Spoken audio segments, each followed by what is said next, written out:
Thursday நேத்திக்கு வந்து குழந்தைக்கு ஸ்கூல் ஸ்டார்ட் ஆகிடுச்சு. ஸோ மார்னிங் பிரேக்ஃபாஸ்ட், லஞ்ச், அதுக்கப்புறமா கொஞ்சம் மாவு, அப்புறம் வீட்டில் கொஞ்சம் மசாலாலாம் அரைச்சிட்டு டின்னர் முடிச்சுட்டு நைட்டு தூங்கவே ரொம்ப லேட் ஆகிடுச்சு. ஸோ தேர்ஸ்டே நேத்திக்கு வந்து ஏஞ்சோடனே ஃபஸ்ட்டு வந்து இந்த பாட்டில்லாம் வாஷ் பண்ணி வச்சுருந்தேன். அதெல்லாம் தொடச்சி அடுக்கிட்டு, அதே மாதிரி அஞ்சுர பெட்டியும் வந்து வாஷ் பண்ணி வச்சுருந்தேன். எல்லாமே எண்ணெய் பிசுக்காக இருந்துச்சு. ஸோ இது எல்லாமே ஃபஸ்ட்டு வந்து அடுக்கி வச்சுட்டேன். வெனஸ்டே வந்து நைட்டே நான் பிளாக் சன்னா ஊற வச்சுட்டேன். ஏன்னா தேர்ஸ்டே அன்றைக்கி ஸ்கூல் வந்து ஹாஃப் டே தான். ஸோ அதனால் காலையில் ஏஞ்சோடனே வெறும் பிரேக்ஃபாஸ்ட் முடிச்சுட்டு கொஞ்சம் அந்த லஞ்ச் ஒர்க் முடிச்சிடலாம் அப்படின்னு பிளான் பண்ணிவிட்டு ஃபஸ்ட்டு காலையில் ஏஞ்சோடனே பிளாக் சன்னா வேக போட்டுட்டேன். அதுக்கப்புறமா வந்து இந்த வாட்டர் பாட்டில்லாம் புதுசாக வாங்கினேன். ஸோ காலையில் தான் வந்து தண்ணிலாம் ஊற்றி செக் பண்ணேன். ஸோ தண்ணிலாம் ஏதாச்சும் லீக் ஆகுதான்ட்டு. அதுக்கப்புறமா சப்பாத்தி மாவு பிசைஞ்சு வச்சுட்டு வெங்காயம், தக்காளி எல்லாம் ரெடி பண்ணேன். எப்போவுமே நான் ஒரு 2 வெங்காயம், ஒரு தக்காளி வந்து அரைஞ்சி போடுவேன். அது வெங்காயம், தக்காளி, இஞ்சி பூண்டு எல்லாத்தையும் ஒன்றா அரைச்சி கிரேவி பண்ணுவேன். ஆனால் இந்த வாட்டி வந்து வெங்காயம், அதுக்கப்புறம் தக்காளி மட்டும் நான் அரைச்சி சேர்த்தேன். ஸோ வெங்காயம் நல்லா வதங்கினதுக்கப்புறமா நான் வந்து இஞ்சி பூண்டுலாம் சேர்த்துட்டு அதுக்கப்புறமா வந்து இந்த அரைச்சி வச்ச தக்காளி சேர்த்துருக்கேன். இது கொஞ்சம் நல்லா குக் ஆகிட்டோன்னே இதில் கொஞ்சோண்டு மஞ்சத்தூள் சேர்த்துருக்கேன். அப்புறம் குழம்புத்தூள், வீட்டில் அரைச்ச கரம் மசாலா, இது எல்லாத்தையும் ஒரு வாட்டி மிக்ஸ் பண்ணிவிட்டு வேக வச்சு வச்சிடலாம். இன்னும் கூட கொஞ்சம் விசில் விட்டுருக்கலாம். நான் எப்போவுமே நல்லா சாஃப்டாக குக்கரை வைப்பேன். பட் இது கொஞ்சம் அந்தளவுக்கு சாஃப்டாக குக்காகல. உப்பு போட்டுட்டு நம்ம வேக போட்டோன்னா கிரேவி ரெடி. ஸோ அதே மாதிரி வந்து மார்னிங்கே வந்து நான் லஞ்சுக்கும் ப்ரிப்பேர் பண்ணிகிட்டே இருந்தேன். கொஞ்சம் இந்த கடலைப்பருப்பு கொஞ்சம் ஊற வச்சா போதும், வெஜிடபிள்ஸ் அதிகமாக சேர்த்துக்கலாம். ஸோ அது வந்து கொஞ்சம் பூண்டு சேர்த்துட்டு வேக போட்டேன். ஸோ அதுக்குள்ளே இந்த சன்னாவும் ரெடி ஆகிடுச்சு. ஸோ அது ரெடி ஆனோடனே ஒரு பாத்திரத்தில் மாற்றிட்டு இந்த விசில் ப்ரெஷர் ரிலீஸ் ஆகிட்டோன்னே இதில் வந்து நான் கட் பண்ணி வச்சுருக்கேன் வெங்காயம், தக்காளி, கேரட், பீன்ஸ். இது வந்து கேரட் பீன்ஸ் கூட்டு. இதிலே வந்து நம்ம மஞ்சத்தூள், குழம்புத்தூள் எல்லாத்தையும் போட்டுட்டு ஒரு விசில் வச்சா போதும். காய்கறி வந்து நான் கொஞ்சம் திக்காக தான் கட் பண்ணியிருக்கேன். ஸோ ஒரு விசில் வச்சா நம்ம அதுக்கப்புறமா வந்து தாளிச்சிட்டா போதும். ஸோ மார்னிங் பிரேக்ஃபாஸ்ட்டுக்கு வந்து குழந்தை குளிச்சுட்டு வந்தோடனே நான் சப்பாத்தியும் இந்த பிளாக் சன்னா கிரேவி மட்டும் கொடுத்துட்டேன். அவளை ஸ்கூலில் ட்ராப் பண்ணிவிட்டு மில்லட்டில் வந்து கொஞ்சம் இட்லி அரிசிக்கு மாவு ஊற வச்சுருந்தேன். ஸோ இது வந்து 500 கிராம், கரெக்டாக உங்களுக்கு 2.5 கப்பு வரும். ஸோ அதுக்கப்புறமா வந்து நான் 1 கப்பு வந்து இட்லி அரிசி எடுத்தேன். இட்லி அரிசி ஓட சேர்த்திங்கன்னா உங்களுக்கு வந்து கரெக்டாக 3 கப் ப்ளஸ் ஒரு 1/2 கப் வந்து நான் வந்து ரெட் ரைஸ் சேர்த்தேன். அதுக்கப்புறம் மறுபடியும் வந்து ஒரு 1/2 கப் வந்து பச்சரிசி. ஸோ இது எல்லாத்தையும் வந்து ஒரு வாட்டி நல்லா வாஷ் பண்ணிவிட்டு ஊற வைக்கணும். உளுந்து வந்து இதுக்கு வந்து கரெக்டாக நான் வந்து 1 கப் உளுந்து, கொஞ்சோண்டு வந்து வெந்தயம் சேர்த்துருக்கேன். 4.5 கப் ரைஸ், அதுக்கப்புறமா 1 கப் வந்து உளுந்து. ஸோ இது வந்து ஊற வச்சுட்டு நான் வந்து சைடில் தான் வச்சுருந்தேன். ஏன்னா ஒரு 12 o'clock அந்த மாதிரி அரைச்சிட்டா நைட்டு வந்து டின்னருக்கு ரெடியாக இருக்கும்ன்ட்டு. ஆனால் பார்த்தா கிளைமேட்டும் சரியில்லை. ஸோ இதுக்கு மேலே வச்சா வெளியே வேஸ்ட்டு தான் சொல்லிவிட்டு நான் எடுத்து ஃப்ரிட்ஜில் வச்சுட்டேன். ஸோ ஃப்ரிட்ஜில் வச்சுட்டா நம்ம ஈவினிங் கூட அரைச்சிக்கலாம். ஸோ அதுக்கப்புறமா நான் வந்து இந்த கூட்டு வந்து ப்ரெஷர் ரிலீஸ் பண்ணிவிட்டு நம்ம இதில் கல் உப்பு போட்டுட்டு நல்லா ஒரு வாட்டி நல்லா மிக்ஸ் பண்ணோன்னா அந்த தக்காளி நல்லா மசிஞ்சிடும். நான் புளி சேர்க்கல. இந்த தக்காளி நல்லா மசிக்கும் போதே அந்த புளிப்போட டேஸ்ட் இருக்கும்.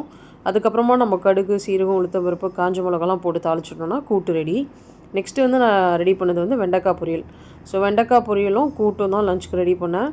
குழந்தை ஸ்கூல்லேருந்து வந்துட்டதுக்கப்புறமா நான் வந்து அவளுக்கு லஞ்சுக்கு வந்து ரைஸில் வந்து கொஞ்சோண்டு கூட்டு, வெண்டைக்காய் பொரியல், மாங்காய், அப்புறம் மார்னிங் வச்ச கொஞ்சோண்டு சன்னா இருந்துச்சு. முட்டை பண்ணலான்னு இருந்தேன். பட் இதுவே ஹெவியாக இருக்கும்னு சொல்லிட்டு நான் விட்டுட்டேன். சாப்பிட்டு முடிச்சுட்டு கொஞ்சம் பலாப்பழம் வந்து சித்தி கொடுத்துட்டு போயிருந்தாங்க. ஸோ அதெல்லாம் எடுத்து க்ளீன் பண்ணி வச்சுட்டேன். ஸோ அதுக்கப்புறமா வந்து நான் மாவு அரைச்சது வந்து ஒரு 6 o'clock அப்படி தான் அரைச்சேன். ஸோ அப்போது நம்ம எப்போவுமே மாவு ஊற வச்சுட்டு ஃப்ரிட்ஜில் வச்சுட்டோம்னா நம்மளுக்கு எப்போ வேணுமோ அப்போ அரைச்சிக்கலாம்.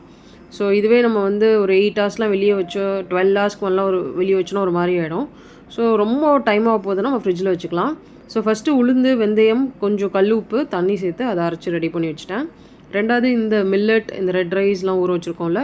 ஸோ இது ஒரு வாட்டி தண்ணியில் வாஷ் பண்ணிவிட்டு நான் 2 பேட்சாக அரைப்பேன். ஸோ மிக்ஸி ஜார் வந்து பெருசாக இருந்தால் நீங்கள் தாராளமாக அரிசி சேர்த்து அரைக்கலாம். ஸோ மிக்ஸி ஜார் சின்னதாக இருந்துச்சுன்னா கொஞ்சம் கொஞ்சமாக போட்டு அரைப்போம். அப்போ போர் அடிக்கும் இது. ஸோ அதனால் நான் 2 பேட்சாக செப்பரேட் பண்ணி அரைச்சிட்டு இது எல்லாத்தையும் ஒன்றா சேர்த்துட்டு நல்லா மிக்ஸ் பண்ணிட்டேன்.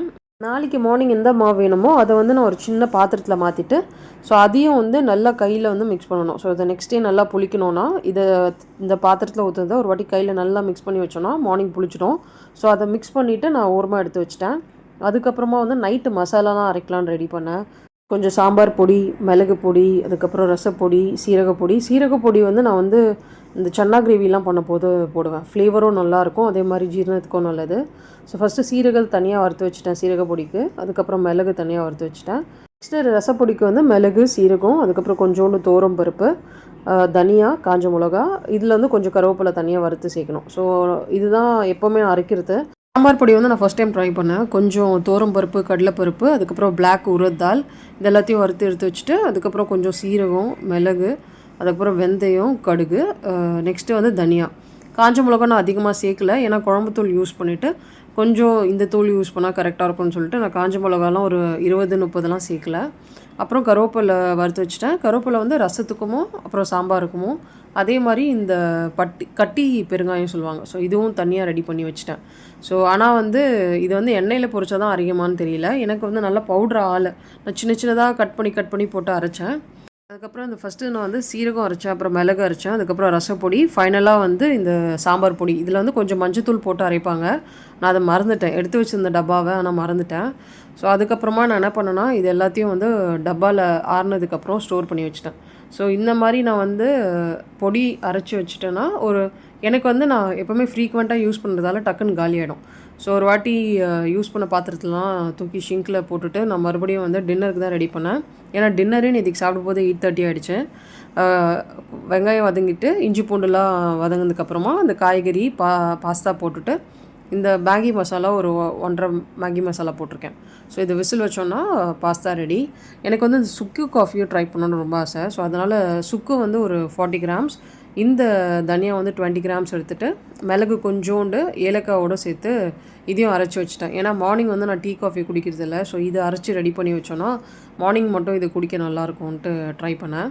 ஸோ இது வந்து அரைச்சி ரெடி பண்ணி வச்சுட்டு அதே மாதிரி வேறு பாட்டிலில் ஸ்டோர் பண்ணி வச்சுட்டு நெக்ஸ்ட்டு வந்து நான் என்ன பண்ணேன்னா இந்த சாம்பார் பொடியும் வந்து என்ன பண்ணேன்னா இதில் கொஞ்சம் மஞ்சத்தூளும் சேர்த்து அரைச்சி ஸ்டோர் பண்ணி வச்சுட்டேன். ஏன்னா இது இப்போது அரைக்காமல் விட்டேன்னா மறுபடியும் அப்படியே விட்டுருவேன்.